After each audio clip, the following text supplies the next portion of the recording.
이거 왜 이러는지 모르겠는데 굉장히 이제 이슈가 되나 봐요. 요즘 부쩍 물어보시는 분들이 많아요. 뭐가 좋네 나쁘네 어쩌네 저쩌네 그러고 있잖아요. 그래서 제가 끝내주러 왔습니다. 이거 연필 한 자루 들고 나서 설명하면 끝나거든요.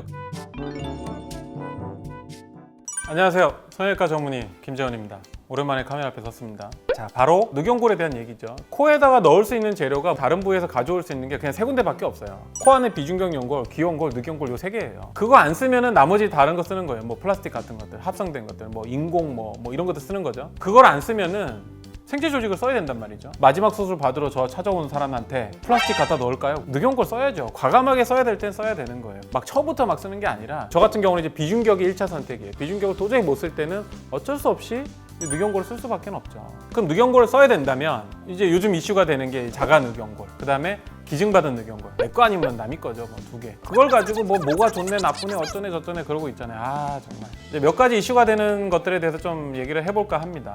이제 자가 늑연골로 수술하는 의사가 기증받은 늑연골을 쓰는 병원에다 대고 이래요. 늑연골을 채취할 기술이 없어서 수술 시간을 줄이려고 쓴다. 아이 참, 그러면 안 되죠. 아니 뭐 그 사람이 실력이 얼마나 좋다고 그렇지 않은 병원들에 대해서 그렇게 얘기를 할 수가 있어요. 자기는 그 수술 시간이 되게 신경이 쓰이는 부분인가 보죠.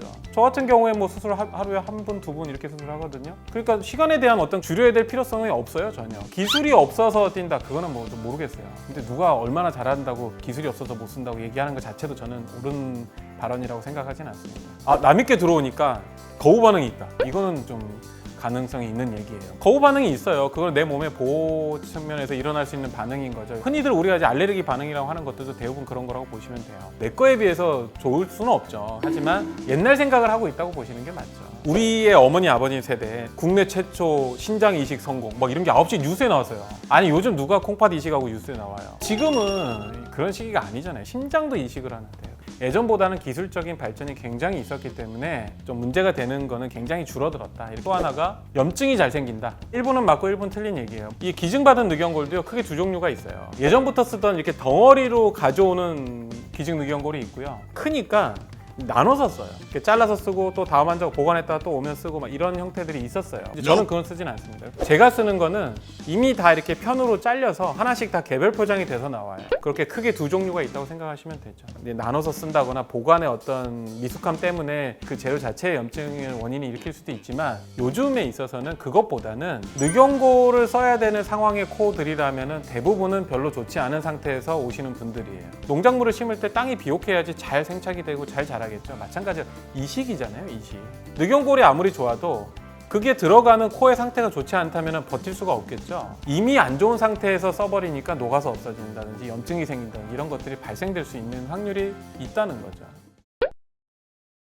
수술 못해서 코끝 떨어졌다는 얘기는 안 하고 연골이 녹아서 줄어들어서 떨어졌다고 하는데 연골은 특성상 녹아서 없어지거나 흡수되거나 그러진 않아요. 지우개 지워보시면 아시겠지만 닳아서 없어져요. 물리적인 힘에 의해서 닳아서 없어지는 게 맞는 겁니다. 할머니, 할아버지가 70년, 80년 무릎에 있는 연골을 자꾸 써대니까 닳아서 소멸되고 없어지는 거예요. 지금 사용하는 기증받은 늑연골이 나오기 전에도 저는 자가 늑연골을 쓰진 않았습니다. 자가 늑연골에 있어서 좀 치명적인 단점이 있거든요. 환자의 가슴 속에 있는 늑연골을 채취하기 위해서는 째고 들어가서 그 연골을 잡고 떼서 가지고 나오거든요. 이 깎는 행위 자체가 구부러짐을 유발시킨단 말이죠.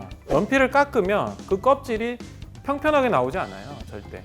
구부러져서 나오죠. 맨날 샤프만 써서 잘 모르나? 딱딱한 물질은 깎는 행위 때문에 휘어짐이 발생을 할 수밖에 없습니다. 제가 지금 쓰는 기증받은 늑연골은 이미 다 이렇게 잘려서 나오고 저는 웬만해서는 표면에 칼을 거의 안 댄다고 보시면 됩니다. 그냥 그 자체를 가져다가 쓴다고 보시면 돼요. 더 이상 변형을 가할 외부의 힘을 전달시키지 않는 거죠. 그게 굉장히 중요합니다. 기증받은 늑연골에도 좀 좋은 게 있고 나쁜 뭐 나이가 많은 사체에서 가지고 온 거는 뭐 딱딱하고 어린 사체에서 가지고 오면은 뭐 아주 말랑말랑하고 좋다. 이건 딱딱한 건 안 좋은 거고 말랑한 건 좋은 거다. 왜 딱딱하면 안 좋고 말랑거리면 좋다고 하는 건지 모르겠어요.